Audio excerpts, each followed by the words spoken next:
ഏതെങ്കിലും ഒരു ജോലി കഴിഞ്ഞാലുടനെ ഏണിൽ ഇരുകരങ്ങളും താങ്ങി അയ്യോ എന്റെ നടുവൊടിഞ്ഞേ, ഇങ്ങനെ നമ്മുടെ അമ്മമാരെയും സഹോദരിമാരെയും പോലെ ഒരിക്കൽ പോലും അവൾ പറഞ്ഞിട്ടുമില്ല. സ്വന്തം ഉടുവസ്ത്രങ്ങൾ കൃത്യമായി മാറാനും ഉള്ളിലെ ബാറ്ററി റീചാർജ് ചെയ്യാനും അവൾ മറക്കാറില്ല. അമ്മച്ചിയുടെ മുഷിഞ്ഞ വസ്ത്രങ്ങൾ വാഷിംഗ് മെഷീനിൽ നിറയ്ക്കുന്ന ഡോണ കേൾക്കാനായിട്ട് അവൻ വിളിച്ചു പറഞ്ഞു. ഹലോ, അപ്പവും ഇറച്ചിയും നന്നായിരുന്നു, നല്ല രുചിയുണ്ടായിരുന്നു. അത് കേട്ടിട്ടും അവളുടെ മുഖത്തൊരു ഭാവവ്യത്യാസവും കണ്ടില്ല. ഒരു സാധാരണ പെൺകുട്ടിയാണെങ്കിലും അഭിമാനവും ഒപ്പം അഹങ്കാരവും കൊണ്ടൊന്ന് പുളയും. പക്ഷെ ഡോണയിൽ സ്ഥായിയായ ഒരു മന്ദഹാസം മാത്രം. 2 ആഴ്ചകളിലെ റിച്ചിയുടെ സാമീപ്യം കൊണ്ടാകാം അമ്മച്ചിയുടെ ആരോഗ്യമെല്ലാം മെച്ചപ്പെട്ടു. ഡോണ അമ്മയെ മുടക്കമില്ലാതെ ഫിസിയോതെറാപ്പി ചെയ്യിക്കുന്നുമുണ്ട്. പ്രഭാതങ്ങളിൽ പതിവായ റിച്ചിക്കരികിലെത്തി അല്പം കുനിഞ്ഞു മടങ്ങി നിന്ന് ചായ ഉണ്ടാക്കുന്ന ഡോണയിൽ ചില മാറ്റങ്ങൾ റിച്ചി ശ്രദ്ധിച്ചു തുടങ്ങി.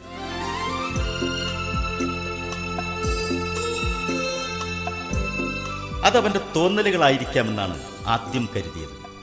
പിന്നെ ആ തോന്നലുകളിലെ ശരികൾ പയ്യെ പയ്യെ വ്യക്തമായി തുടങ്ങി. കാരണം അവൾ ഉണ്ടാക്കുന്ന ചായയുടെ മധുരം ഏറിയും കുറഞ്ഞും വന്നു. ചായ ഉണ്ടാക്കുമ്പോൾ റിച്ചി തന്നെ ശ്രദ്ധിക്കുന്നുണ്ടോ എന്നവൾ ഒളിഞ്ഞു നോക്കും.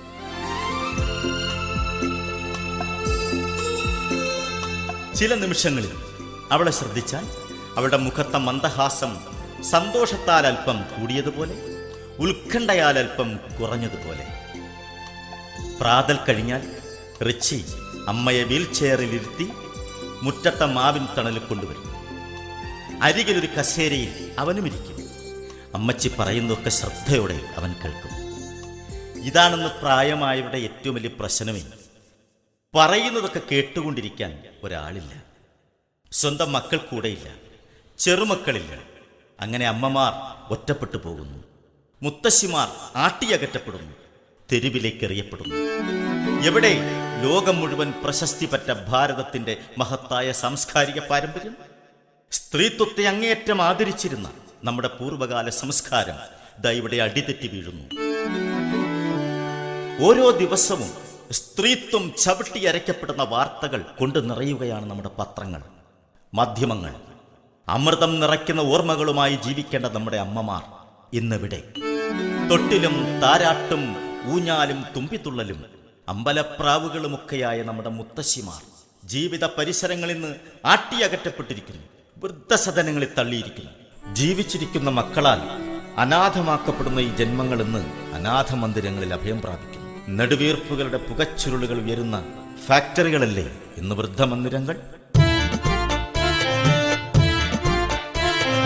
നെടുവീർപ്പുകളുടെ ഫാക്ടറികൾ, വൃദ്ധപിതാക്കളുടെ സദനങ്ങൾ.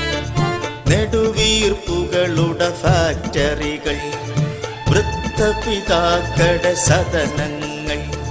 പോറ്റി വളർത്തിയ മക്കളുപേക്ഷിച്ച അനാഥ മനസ്സുകൾക്കഭയങ്ങൾ. പോറ്റി വളർത്തിയ മക്കളുപേക്ഷിച്ച അനാഥ മനസ്സുകൾക്കഭയങ്ങൾ. നെടുവീർപ്പുകളുടെ ഫാക്ടറികൾ, വൃദ്ധപിതാക്കളുടെ സദനങ്ങൾ.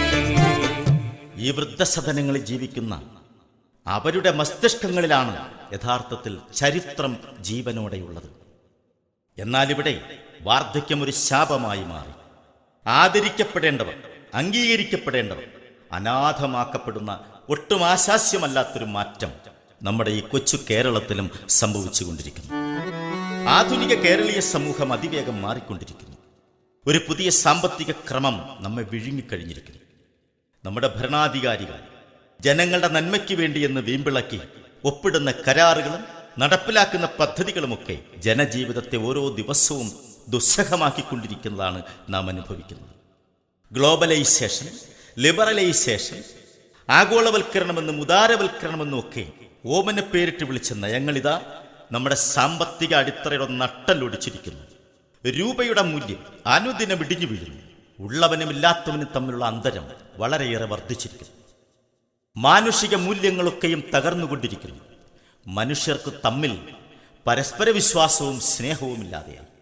സ്വഭാവത്തിലും സമീപനത്തിലും പടർന്നു പിടിച്ച ഒരുതരം ആർത്തി കേരളീയ സമൂഹത്തെ ഒരു മാറാരോഗം പോലെ ഗ്രസിച്ചു കഴിഞ്ഞു. മനുഷ്യ സൃഷ്ടിയെക്കുറിച്ച് മഹാകവി ചങ്ങമ്പുഴ പങ്കുവച്ച ആശങ്ക ഇവിടെ ഇതാ സത്യമായി പരിണമിക്കുകയാണോ? ജീവജാലങ്ങളിലൊക്കെ അല്പാൽപമായി താവിയിട്ടുള്ള തമോമയാംശം ഒന്നിച്ചു കൂട്ടിക്കലർത്തി കരിപ്പിടിപ്പിച്ചൊന്നാദ്യമീശ്വരൻ വാർത്തു നോക്കി. ഒത്തില്ല, അതാണു ചെകുത്താൻ. അവനിലൊന്നൊട്ടിപ്പിടിച്ചില്ല അസൂയ മാത്രം. എന്നല്ല, ഇളമ്പതമാകയാൽ ഉള്ളിനു വന്നീല വേണ്ടത്ര കാഠിന്യവും. അക്കുറവൊക്കെ പരിഹരിച്ചന്ത്യത്തിൽ കാണും മർത്യനെ തീർത്തു ദൈവം. ചെന്നായ, ചീങ്കണ്ണി, പോത്ത്, ചീറ്റപ്പുലി, പന്നി, പാമ്പ് എന്തൊക്കെയുണ്ടവന്. സ്രഷ്ടാവ് പോലും ഭയം മൂലമായിടാം വിട്ടുകൊടുത്തത് അവന് വിശ്വം. സ്രഷ്ടാവ് പോലും ഭയം മൂലമായിടാം അവന് വിശ്വം വിട്ടുകൊടുത്തത്. അമ്മ അടുത്ത് കസേരയിരിക്കുന്ന മകനോട് ചോദിക്കുന്നു, എടാ മോനെ, നിനക്കൊരു വിവാഹം കഴിക്കരുതോ? നിനക്കും ഒരു കുടുംബമൊക്കെ വേണ്ടേ? എനിക്കിപ്പോ വിവാഹമൊന്നും വേണ്ടമ്മച്ചി. ഇനി കുറച്ചു കാലമെങ്കിലും അമ്മയെ ശുശ്രൂഷിച്ച് അമ്മയെ പരിചരിച്ച് ഇവിടെ സ്വസ്ഥമായിട്ട് എനിക്കൊന്ന് കഴിയണം. മോനെ റിച്ചി, ഈ അമ്മയ്ക്ക് ഏറെ വയസ്സായി. കൂടാതെ രോഗവും മാത്രമാണ്. ഈ കുരിശിത്ര തറവാടിന് ഒരു അവകാശി വേണ്ടേ? ഇവിടെ താമസിച്ച് എല്ലാ കാര്യങ്ങളും നോക്കി നടത്താൻ ഒരാൾ വേണ്ടേ? ഇത് ഏതൊരമ്മച്ചിയുടെ മോഹങ്ങൾ തന്നെ അമ്മച്ചി. ഒരു പെണ്ണിന്റെ ഇഷ്ടാനിഷ്ടങ്ങൾക്ക് വിധേയപ്പെട്ട് മാത്രം ജീവിക്കുക അതെനിക്ക് സാധ്യമല്ല. കൊള്ളാം നിന്റെ ആശയങ്ങൾ. നിന്റെ അച്ചായി പറയും പോലെ നിനക്ക് വേണ്ടത് ഒരു ഭാര്യയല്ല, നിന്നെ അനുസരിക്കുന്നൊരു യന്ത്രത്തെയാണ്. കീ കൊടുക്കുമ്പോൾ തുള്ളുന്ന ഒരു മനുഷ്യയന്ത്രത്തെ. അതേ അമ്മച്ചി, ശയ്യാവലംബിയായ അമ്മച്ചിയെ പരിചരിക്കുന്ന സ്നേഹ ബഹുമാന അനുസരണയുള്ള യന്ത്രത്തിന്റെ സൂക്ഷ്മതയാർന്ന മനസ്സുള്ള ഒരു പെണ്ണിനെ തന്നെയാണ് ഞാൻ ആഗ്രഹിക്കുന്നത്. പിന്നെ അമ്മ ഒന്നും പറഞ്ഞില്ല. അല്ല, വന്നല്ലോ ഡോണ അമ്മച്ചിക്ക് മരുന്നുമായിട്ട്. താളബദ്ധമായ അവളുടെ ചുവടുകളിൽ ഒരിക്കൽ പോലും കയ്യിലെ ഗ്ലാസ് തുളുമ്പിയില്ല. ഗുളികയും വെള്ളവും നൽകി ഒഴിഞ്ഞ ഗ്ലാസ് തിരികെ വാങ്ങി ഡോണ മടങ്ങിപ്പോയി. എന്തെങ്കിലും ചോദിച്ചാൽ മറുപടി പറയും. ഹ്രസ്വമാണെങ്കിലും പൂർണ്ണമായ ഉത്തരങ്ങളാണ്. മനുഷ്യരെ പോലെ അനിഷ്ടങ്ങൾ തൊണ്ടയിലൊതുക്കുകയാൽ വാക്കുകളുടെ വക്കൊടിഞ്ഞു പോകുന്ന സംഭാഷണങ്ങൾ ചെയ്യാൻ യന്ത്രങ്ങൾക്കാവില്ലല്ലോ. ഡോണ തിരിഞ്ഞു നടക്കുന്നതിനിടയിൽ ഒരു നിമിഷം നിന്നിട്ട് പിന്തിരിഞ്ഞ് റിച്ചിയെ നോക്കി.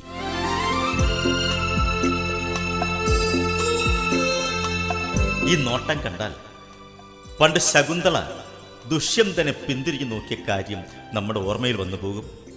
ഇവിടെ ഇതാ അല്പം നടന്നിട്ട് ഡോണ തിരിഞ്ഞു നോക്കി റിച്ചിയോട് ചോദിക്കുന്നു, മിസ്റ്റർ റിച്ചി, കുടിക്കാൻ എന്തെങ്കിലും ജ്യൂസോ വെള്ളമോ ആവശ്യമുണ്ടോ?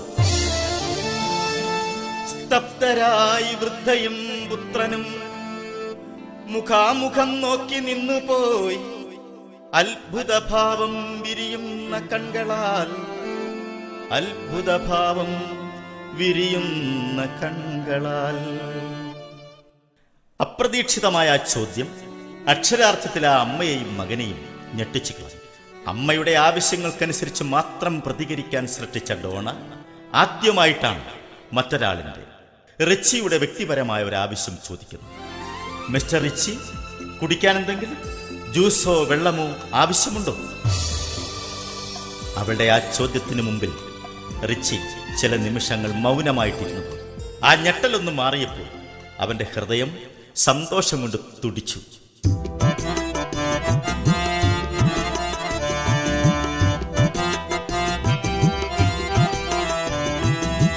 താമരപ്പൂക്കളും ഞാനുമൊന്നിച്ചാണ് താമസിക്കുന്നതീ നാട്ടിൽ.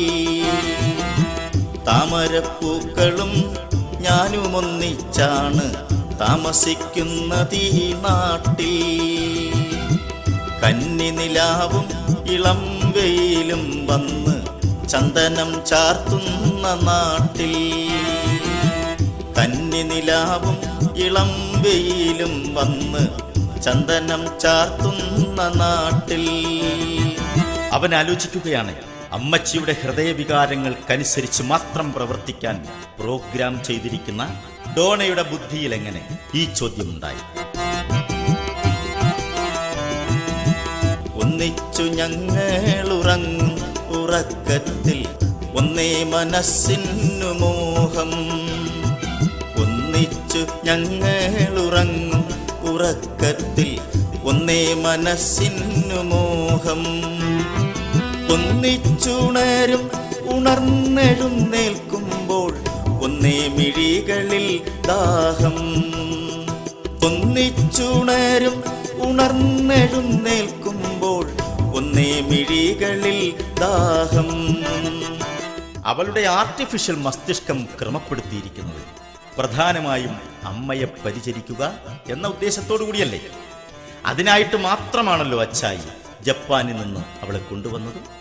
അവളെ സ്വപ്നം കാണാൻ ആഗ്രഹിച്ച് അവൻ ഉറങ്ങി. അവന്റെ മനസ്സിൽ പ്രണയമുകുളങ്ങൾ വിടർന്നു കഴിഞ്ഞിരുന്നു. കൈവിരൽ മുട്ടിയാൽ പാടി തുടങ്ങുമൻ ജീവിത വീണ തന്മാറിൽ. കൈവിരൽ മുട്ടിയാൽ പാടി തുടങ്ങുമൻ ജീവിത വീണ തന്മാറിൽ. അത്തനി തങ്കമുരുക്കിയുണ്ടാക്കിയ സപ്തസ്വര കമ്പിപ്പാകും. താമരപ്പൂക്കളും ഞാനും ഒന്നിച്ചാണ് താമസിക്കുന്നത് ഈ നാട്ടിൽ. ഡോണയുടെ ആ ചോദ്യം അവന്റെ കാതുകളിൽ കിടന്നു മുഴങ്ങി. No thanks. അത്ഭുതം നിറയുന്ന സ്വരത്തോടെ അവൻ പ്രതിവചിച്ചു. രാത്രിയിൽ ഉറങ്ങാൻ കിടക്കുമ്പോഴും റിച്ചി ഡോണയെക്കുറിച്ച് മാത്രം ചിന്തിക്കുകയായിരുന്നു. ആവശ്യങ്ങൾ അന്വേഷിച്ചറിയാൻ പാകത്തിൽ ഡോണയുടെ തലച്ചോറുത എന്നെ ഉൾക്കൊണ്ടിരിക്കുന്നു. ഇതെന്റെ മനസ്സിനെ ഏറെ സന്തോഷിപ്പിക്കുന്നു.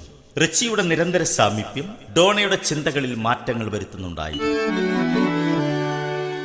പ്രത്യേകിച്ചൊരു ട്രാൻസ്മിറ്ററിന്റെ സഹായമില്ലാതെ തന്നെ റിച്ചിയുടെ ചിന്തകളിൽ നിന്നും നേരിട്ട് സിഗ്നലുകൾ സ്വീകരിക്കുവാനുള്ള ശേഷി ആ യന്ത്രയുവതിയിൽ ഉണ്ടായിക്കഴിഞ്ഞിരിക്കുന്നു. എനിക്ക് തോന്നുന്നത് കണ്ണിലൂടെ നോക്കി മറ്റൊരാളിന്റെ മനസ്സറിയുവാനുള്ള കഴിവ് ബ്രെയിൻ മാപ്പിംഗ് പോലെ മറ്റൊരു സാങ്കേതിക വിദ്യ വികസിപ്പിച്ചെടുത്ത് ഡോണയുടെ തലച്ചോറിൽ സന്നിവേശിപ്പിച്ചിട്ടുണ്ടായിരിക്കാം. ഭാവിയിൽ ക്യാൻസർ ആയേക്കാവുന്ന കോശങ്ങളെ ആരംഭത്തിലെ മണത്തറിയാൻ ഘ്രാണശക്തിയുള്ള നായ്ക്കുട്ടികളെ ക്ലോണിങ്ങിലൂടെ വളർത്തിയെടുത്ത ശാസ്ത്ര നേട്ടത്തിനപ്പുറം വരുമോ ഈ കഴിവ്? പക്ഷേ ഡോണയുടെ ഹൃദയം മാറുകയാണ്. അവളൊരു യന്ത്രമാണെന്ന് വിശ്വസിക്കുവാൻ ഇന്നെനിക്കാവുന്നില്ല. ബുദ്ധിയിൽ മനുഷ്യനോളം അടുത്തു നിൽക്കാൻ ശേഷി കൈവരിച്ച ഡോണ വെറുമൊരു യന്ത്രമാകുന്നതെങ്ങനെ? ഡോണ എന്നൊരു വെറും യന്ത്രമല്ല, നിയന്ത്രണങ്ങൾക്കു വിധേയയല്ല. ഡോണ എന്നൊരു വെറും യന്ത്രമല്ല, നിയന്ത്രണങ്ങൾക്കു വിധേയയല്ല. സ്വയം ചിന്തിക്കാൻ തീരുമാനമെടുക്കാൻ യുക്തിബോധമുള്ളൊരു മനുഷ്യനെ പോൽ. സ്വയം ചിന്തിക്കാൻ തീരുമാനമെടുക്കാൻ യുക്തിബോധമുള്ളൊരു മനുഷ്യനെ പോൽ. ഡോണയും ഒരു വെറും യന്ത്രമല്ല. ഡോണയെ വെറുമൊരു യന്ത്രമായി കാണാൻ റിച്ചിക്ക് കഴിയുന്നില്ല. സാഹചര്യങ്ങൾക്കനുസരിച്ച് യുക്തിപൂർവം ചിന്തിക്കാൻ കഴിയുന്ന മനുഷ്യനെപ്പോലെ ആയിരിക്കുകയാണോ അവൾ? ഇത്തരത്തിൽ അത്ഭുതപ്പെടുത്തുന്ന പല മാറ്റങ്ങളും അവളിൽ കാണുന്നുണ്ടെങ്കിലും എന്നിലെ മനുഷ്യൻ അത് അംഗീകരിക്കുന്നില്ല. എന്നിലെ സ്വാർത്ഥത അതിനെ അംഗീകരിക്കാൻ തയ്യാറാവുന്നില്ല. അവൾ മനുഷ്യനോളം വളർന്നു എന്ന് വിശ്വസിക്കുവാൻ എനിക്ക് കഴിയുന്നതുമില്ല. ദിവസങ്ങൾ എത്ര വേഗത്തിലാണ് കൊഴിഞ്ഞു പോകുന്നത്. രാവും പകലും ചിറകു വിരിച്ചുകൊണ്ടെത്ര ദിനപക്ഷി പോയി. രാവും പകലും ചിറകു വിരിച്ചുകൊണ്ടെത്ര ദിനപക്ഷി പോയി. മുറ്റത്തെ മാവിൽ നിന്നെത്ര പത്രങ്ങൾ കാറ്റത്തടരുന്ന പോലെ. മുറ്റത്തെ മാവിൽ നിന്നെത്ര പത്രങ്ങൾ കാറ്റത്തടരുന്ന കാറ്റത്തടരുന്ന പോലെ. റിച്ചിക്ക് ഇപ്പോൾ പള്ളിയിൽ പോലും പോകണ്ട. വീട്ടിൽ അമ്മയ്ക്കൊപ്പം ഇരുന്ന് ഞായറാഴ്ച കുർബാനകളിൽ പങ്കാളിയാകാൻ ചില വിശുദ്ധ ചാനലുകളുടെ സഹായവും ലഭ്യമാണ്. ചാനലുകാർക്ക് എന്തും ആഘോഷമാണല്ലോ. കൊലപാതകങ്ങളും ആത്മഹത്യയുമെല്ലാം അവർ ആഘോഷമാക്കി മാറ്റിക്കളയും. അതൊരു വൻപിച്ച പ്രോഗ്രാമാണ് അവർക്ക്. റിച്ചി ഇപ്പോൾ ആഘോഷങ്ങൾക്കെല്ലാം അവധി കൊടുത്തിരിക്കുകയാണ്. നിശാ ക്ലബിലെ ലഹരിയോടും രുചികളോടും ഉല്ലാസയാത്രകളോടുമെല്ലാം റിച്ചി തൽക്കാലം വിട പറഞ്ഞു. പരിഷ്കൃത ലോകത്തിന്റെ വർണ്ണപ്പൊലിമയിൽ റിച്ചിക്ക് പൂർണ്ണമായും മനസ്സ് നഷ്ടപ്പെട്ടിട്ടില്ല. കാതടപ്പിക്കുന്ന സംഗീതവും ശ്വാസം മുട്ടിക്കുന്ന കഞ്ചാവിന്റെ പുകയും തുടതുള്ളിയാടുന്ന നിശാനർത്തനവുമെല്ലാം ഇപ്പോൾ റിച്ചിക്ക് അന്യമായി കഴിഞ്ഞു. ദേവരുന്നു ഡോണ കുടിക്കാനുള്ള വെള്ളവുമായി.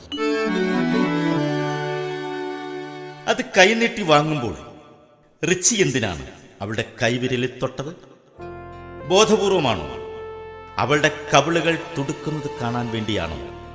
എത്ര ശ്രമിച്ചിട്ടും മറച്ചു വെക്കാനാകാത്തതായിരുന്നു ഡോണയുടെ ചിന്തകൾ. മനുഷ്യരെ പോലെ ഉള്ളിൽ ചിരിച്ചുകൊണ്ട് കരഞ്ഞു കാണിക്കാൻ ഡോണയ്ക്ക് ഒരിക്കലും ആവില്ലല്ലോ. കാരണം അവളൊരു യന്ത്രമല്ലേ. ആഴ്ചകൾക്ക് മുമ്പ് എന്നെ സ്വീകരിക്കാനായി വാതിൽ തുറന്നു തന്ന ആ യന്ത്രം തന്നെയാണോ അവളിപ്പോൾ?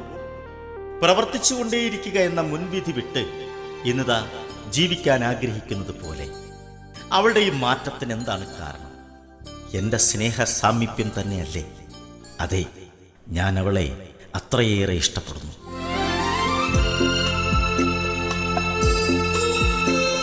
ഈ അടുത്ത കുറെ ദിവസങ്ങളായി റിച്ചി ഉറങ്ങും വരെ ഡോണ അരികിൽ നിന്നാണ്. അവനോ അവളുടെ കൈവിരലുകൾ കോർത്തു പിടിച്ച് തലോടിക്കൊണ്ടിരിക്കും. ഇതിനിടയിൽ ഒരു ദിവസം അവൾ ചോദിക്കുന്നു, അവൾക്കൊരു സംശയം. എന്താണു റിച്ചി ഈ സ്വപ്നങ്ങൾ?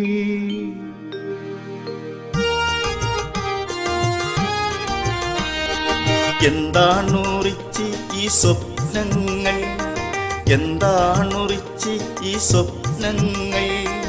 എന്തൊക്കെയുണ്ടതിൽ കണ്ടിരിക്കാൻ, എന്തൊക്കെയുണ്ടതിൽ കണ്ടിരിക്കാൻ. എന്താണു റിച്ചി ഈ സ്വപ്നങ്ങൾ? സ്വപ്നങ്ങളെക്കുറിച്ച് അറിയാൻ അവൾക്ക് വല്ലാത്തൊരു മോഹം. കൃത്രിമ ബുദ്ധിയിൽ പ്രവർത്തിക്കുന്ന ഈ യന്ത്രമനുഷ്യനോട് എങ്ങനെയാണ് ഞാൻ സ്വപ്നങ്ങളെക്കുറിച്ച് വിശദീകരിക്കുക? എങ്കിലും സ്വപ്നങ്ങളോ?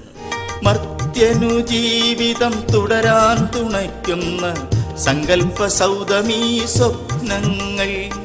മർത്യനു ജീവിതം തുടരാൻ തുണയ്ക്കുന്ന സങ്കല്പ സൗധമീ സ്വപ്നങ്ങൾ. എങ്കിൽ ഞാനൊന്ന് കേട്ടിരിക്കുന്നു. മർത്യനെ സങ്കടച്ചേറിൽ കലക്കുമോ? മർത്യനെ സങ്കടച്ചേറിൽ കലക്കുമോ? തീർച്ചയായും. എപ്പോൾ? സ്വപ്നങ്ങളൊക്കെയും സഫലമാകാതങ്ങിരിക്കുമെങ്കിൽ, സ്വപ്നങ്ങളൊക്കെയും സഫലമാകാതങ്ങിരിക്കുമെങ്കിൽ. എങ്കിൽ റിച്ചി, എന്തൊക്കെയാണു നിൻ സ്വപ്നങ്ങൾ? എന്തെങ്കിലും എന്നോടോതുകില്ലേ? എന്തൊക്കെയാണു നിൻ സ്വപ്നങ്ങൾ?